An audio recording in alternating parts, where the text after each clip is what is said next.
What's the real difference between a business that's successful right now and one that becomes a true legacy? It's a question every single founder thinks about, especially once you've gotten past those early hurdles.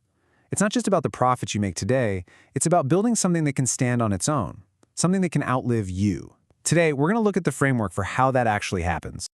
Look, at the end of the day, every business is a balancing act between four big challenges. You've got to grow revenue, you've got to use your assets well, you've got to protect your margins, and you need solid governance holding it all together. And here's the thing, these aren't separate problems. They're all connected. A weakness in one area, it's going to pull the others down with it. A great vision. That's the spark, for sure. But it can't be the whole engine. Without real structure, clear processes, and just plain old discipline, even the best ideas can run out of steam. Or worse, they fade away when the founder isn't there anymore. This is the big leap, from a company that runs on one person's personality to an institution that runs on solid systems. So how do you build that kind of framework on purpose? Well, a lot of times, it means bringing in a partner who knows how to engineer systems that are truly built to last.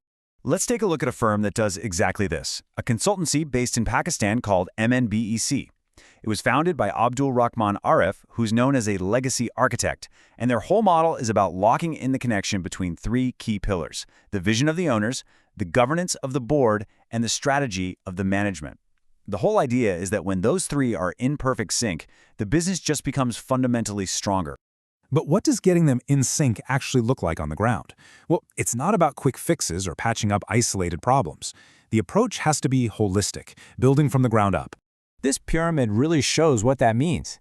Instead of treating departments, sales, operations, finance, like they're in their own separate boxes, this model gets that they're all interconnected. A sales problem might actually be an operations problem in disguise. A finance issue could be a symptom of weak governance at the very top.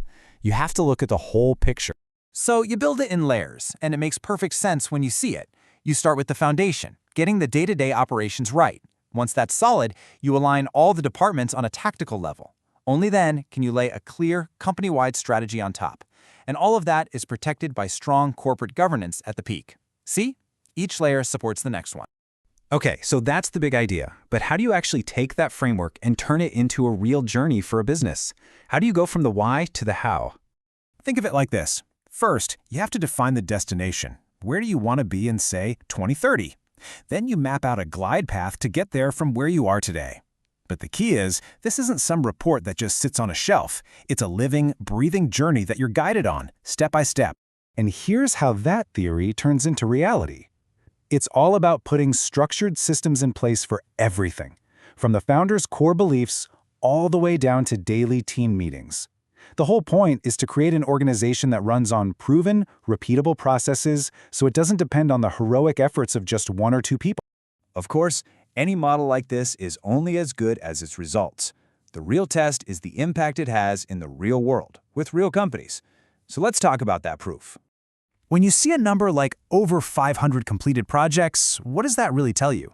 It tells you they've seen it all. They've been in the trenches with businesses across so many different sectors, and that experience gives you a pretty deep understanding of what works and what doesn't. And just look at the kinds of companies we're talking about here. From consumer goods to energy, textiles to tech. What that shows is that the core principles of good governance and solid structure, they aren't tied to one industry. They work everywhere because they're fundamental. And it's really not about short-term wins. The real goal here is long-term stability. It's about helping a company get off that roller coaster of good years and bad years and onto a path of steady, measurable improvement. It's about building a business that's not just profitable, but predictable.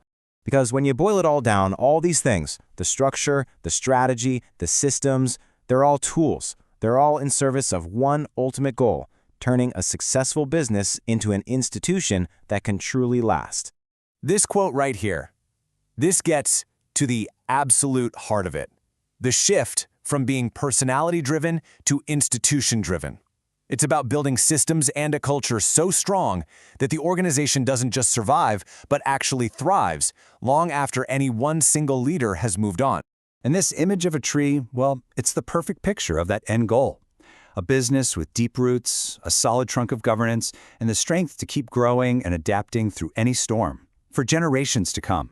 So it really makes you think, doesn't it? What's the ultimate measure of success for your business? Is it just this year's profit? Or is it building something that has the strength to last for generations? Building a business that endures, it takes real intention. It's an architectural process that needs clarity, structure, and a relentless focus on the long term. It's a journey that goes way beyond the day-to-day to consciously design a future that can truly stand the test of time.